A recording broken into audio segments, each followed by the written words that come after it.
I know now that my movement is crossing threads but going around in a clockwise direction. So I know that my next two threads to deal with are these two. Now the movement here is left up and right down. And I want to make sure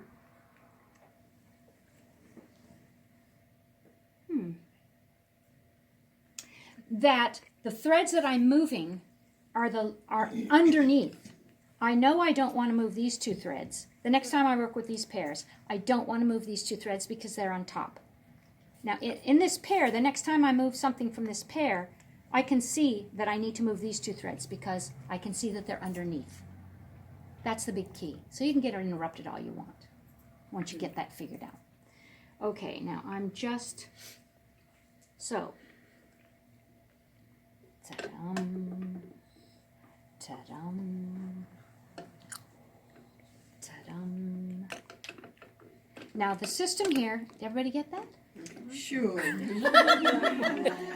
on right here. On the disc, like I said, you can only move one thread at a time. So you're going to take your left hand, the bottom left goes up and sits to the left of those two threads that are up. The right thread comes and goes down to the right of the thread. But like I say, in the Marodai, we can do two at once. So is your product coming down the middle? My product is coming down the middle, yes. Here it is. So you do have to pay attention when the weight starts not being weightful, you have to move it. Yeah, okay, I'll get to that. Okay. The starts not being weightful.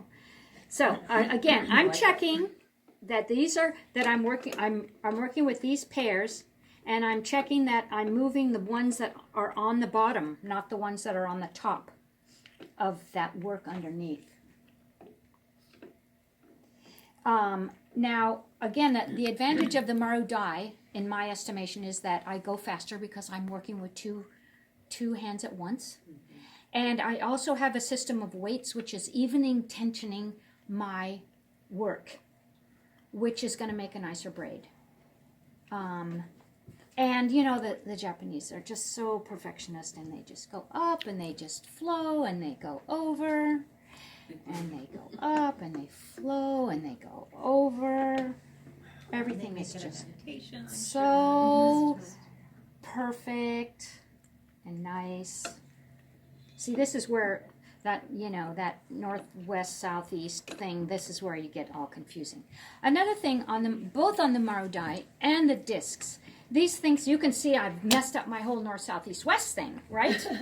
Okay, so if I need to pay attention to that, if that helps me out, I need to adjust these every so often. They do migrate. Yes, they do. Obviously, they migrate, and yeah. they can mess you up later if you go, okay, wait a minute. Yeah, so they migrate on the little numbers on the disc, and they obviously migrate here, but you don't, so you can correct that if you want. It's not necessary to correct that. If you can look at your point of braiding and know just where you are and what to do. The most important thing is keeping the pairs together. That's, mathematically, it comes out if you go around twice, it'll return to 180 degrees from where you started. I was wondering about that. It's true. So it doesn't matter how many threads you have? I've done it just with this level of threadage. You'd have to look at it. Level of threadage. I like that. You like that? Okay. So yeah, but what I mean is that's where I would get messed up. I go, wait a minute, I'm 90 degrees off, and then I'm 180